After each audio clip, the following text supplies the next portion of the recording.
यस्य सर्वे समारंभा कामसण्डकल्पवर्जिता ज्ञानग्निदकर्माणं तमाहु पंडितं बुधा।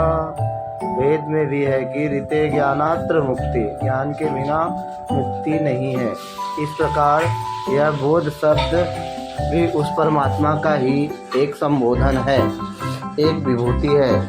गौतम द्वारा व्यवहत शब्द के आधार पर पीछे वालों ने एक नारा बना लिया कि बुद्धं शरणं गच्छामि, संघं शरणं गच्छामि, धम्मं शरणं गच्छामि। धर्म की शरण जाओ। कौन सा धर्म? वही शाश्वत सनातन जो हमारा आपका सबका धर्म है। यह बोध ज्ञान शब्द भी सनातन का ही क्रिया पक्ष है। ठीक इसी प्रकार हमारे 24 अवतारों में एक ऋषभ देव की शिष्य परंपरा में महावीर स्वामी हुए, जिनकी तपश्चर्या सहनशीलता विख्यात है। राज परिवार के होते हुए भी इन्होंने अयाचित भिक्षावृत्ति से निर्वाह किया। कुछ ने इन्हें पागल घोषित कर पत्थरों से मारा, किसी ने कान में कील ठोक दिया, किंतु इन्हें न क्रोध आया न क्षोभ, भजन में लगे ही रहे।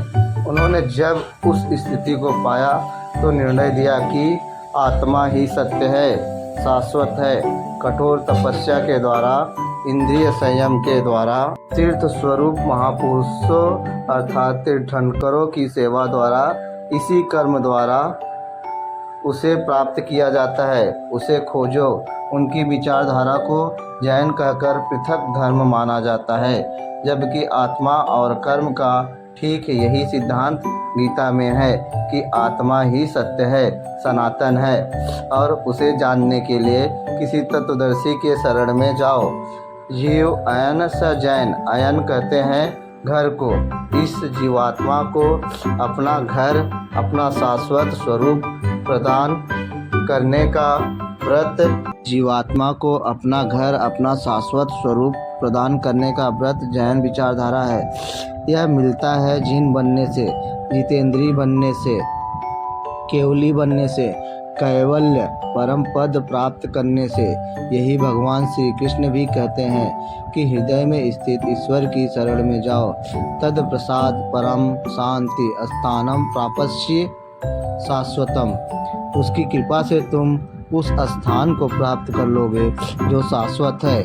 यही घोषणा महावीर स्वामी की है कि जीवात्मा को उसका आयन दूंगा। इंद्रिय संयम द्वारा साधन पथ पर चलकर उस मूल का स्पर्श, आत्मा का साक्षात्कार, प्रवेश और स्थिति, यही तो उनकी घोषणा है। फिर उनका धर्म नया कैसे हो गया? सनातन से भिन्न कहाँ रहा? जो श्री कृष्ण ने कहा वही महावीर स्वामी भी तो कह रहे हैं। अतः कोई भी महापुरुष किसी नवीन धर्म का सृजन नहीं करता, बल्कि शाश्वत के नाम पर जो अवरोध रीति रिवाज के रूप में पनप जाते हैं, धर्म लुप्त सा हो जाता है। तो ऐसे युगांतरिक महापुरुष द्वारा वह आवरण धुल जाता है और जो मूल बिंदु है, महापुरुष समाज को उस सत्य बिंदु पर खड़ा कर देता है। इसी प्रयास में सनातन का एक ही नाम जैन पड़ा। गौतम बुद्ध भी अपने को जीन, केवली और वेदगु कहते थे। ठीक इसी प्रकार सिख समुदाय सनातन से अलग अपनी पहचान बनाने में सनातन से अलग अपनी पहचान बनाने के लिए संघर्षरत है। सीख का अर्थ होता है शिष्य। जो सीख प्राप्त करे, सद्गुरु की सीख पर चलने वाला हर व्यक्ति सीख है। यह भी सनातन का ही एक नाम है, जिसमें सनातन की ओर चलने वाले माध्यम सद्गुरु पर अधिक बल दिया गया है। किसी ने लक्ष्य पर बल दिया तो किसी ने साधन पर। बात सबकी एक ही है। सच कहा जाए तो एक सनातन धर्म, आर्य धर्म या हिंदू धर्म सद्गुरुओं की शिक्षा, गुरु शिष्य संवाद के अतिरिक्त अन्य कुछ भी नहीं है। गुरु शिष्य परंपरा का नाम ही धर्म है। भारत ही नहीं अपितु समस्त संसार में धर्म के नाम पर जो कुछ भी है गुरुओं के पीछे सिमटा हुआ समाज ही है। अस्तु भारत में कोई 2-4 प्रकार के धर्म नहीं है। वास्तव में धर्म एक ही है जो काल से परे पुरुष है, जो अविनाशी है, हमारा धर्म है। इस जीव को अपनी सच कहा जाए तो यह सनातन धर्म, आर्य धर्म या हिंदू धर्म सद्गुरुओं की शिक्षा पर चलने वाले शिष्यों की परंपरा का ही नाम है। गीता शुद्ध धर्मशास्त्र है, किंतु यह भी गुरु शिष्य संवाद के अतिरिक्त अन्य कुछ भी नहीं है। गुरु शिष्य परंपरा का नाम ही धर्म है। भारत ही नहीं अपितु संसार समस्त में धर्म के नाम पर जो कुछ भी है गुरुओं के पीछे सिमटा हुआ समाज ही है। अस्तु भारत में कोई 2-4 प्रकार के धर्म नहीं है। वास्तव में धर्म एक ही है जो काल से परे पुरुष है, जो अविनाशी है, हमारा धर्म है। इस जीव को अपना धाम देने को जैन हमारा धर्म है।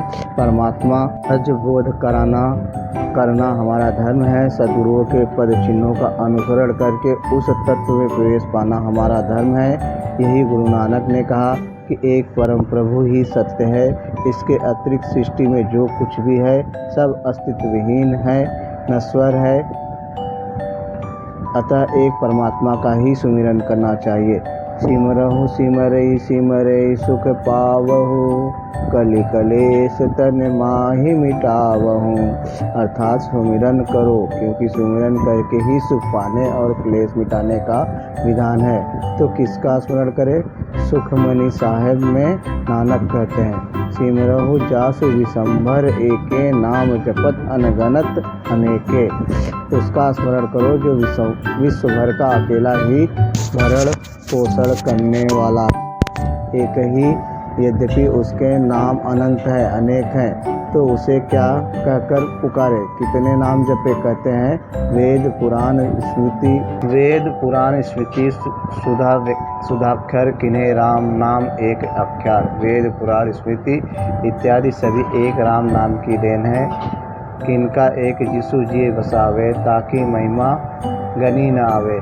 इस राम नाम का एक कण जिसके हृदय में बस जाता है, उसकी महिमा गिनने में नहीं आती। राम नाम उर में गहो, ताके सम नहीं कोय, जा सुमिरत संकट कटे, दरस तुम्हारे होय। राम नाम जिसके हृदय में बस गया, उसके समान कुछ भी नहीं है। इस नाम के स्मरण से संकट मिट जाता है और प्रभु आपका दर्शन हो जाता है। अब आप ही बताइए कि नानक कौन सी कुल्हाड़ी मार रहे हैं? वह भी तो ठीक वही बात कर रहे हैं जो गोस्वामी तुलसीदास, महात्मा बुद्ध, महावीर स्वामी और गीता का संदेश है। नानक को आप सनातन से अलग कैसे करेंगे? क्योंकि उन्होंने कहा एक ओंकार सद्गुरु प्रसादी। सत्य एक ओंकार है और सनातन है क्या? अतः इन महापुरुषों को यदि हम त्याग देते हैं कि हमारे पास हमारे नहीं अथवा हमारे धर्म के विपरीत है, तो हमने अपने ही पूर्वजों की सोच को खो दिया। उन्होंने जिस सत्य को सबके कल्याण के लिए प्रस्तुत किया, हमने उसका रिकॉर्ड लेखा जोखा ही खो दिया। यह हमारी अपनी क्षति है, अन्य कुछ भी नहीं है। सत्य को उद्घाटित करने वाला प्रत्येक महापुरुष समर्चनीय है। सबके लिए धर्म का शुद्ध नाम आर्य, सनातन या हिंदू है। भोजन ऐसे करो, वस्त्र ऐसे पहनो, इन बातों का धर्म से कुछ भी लेना देना नहीं है। यह सनातन नहीं है। सनातन तो एकमात्र परमात्मा है, वही शाश्वत है, अविनाशी है। उसे शस्त्र काट नहीं सकता, अग्नि जला नहीं सकती, जल गीला नहीं कर सकता, आकाश उसे अपने में समाहित नहीं कर सकता। न हन्यते हन्यमाने शरीरे, गीता 2:20। शरीर के मरने पर भी वह मरता नहीं, वह सदा रहने वाला अमृत तत्व है। वही एकमात्र धर्म है, वही सनातन है। उसके अतिरिक्त सारी सृष्टि कश्यप और अदिति की संतानें हैं। सूर्य, चंद्रमा, पृथ्वी, पाताल सब कुछ पुनरावृत्ति स्वभाव वाले हैं, जिनका कोई अस्तित्व नहीं है। केवल एक वह परमात्मा ही शाश्वत और सत्य है। यदि उस परमात्मा को हमने जीवन का उद्देश्य नहीं बनाया, उनकी सर्वव्यापकता पर हृदय में विश्वास अर्जित नहीं किया, तो हम सनातनी या धार्मिक कैसे?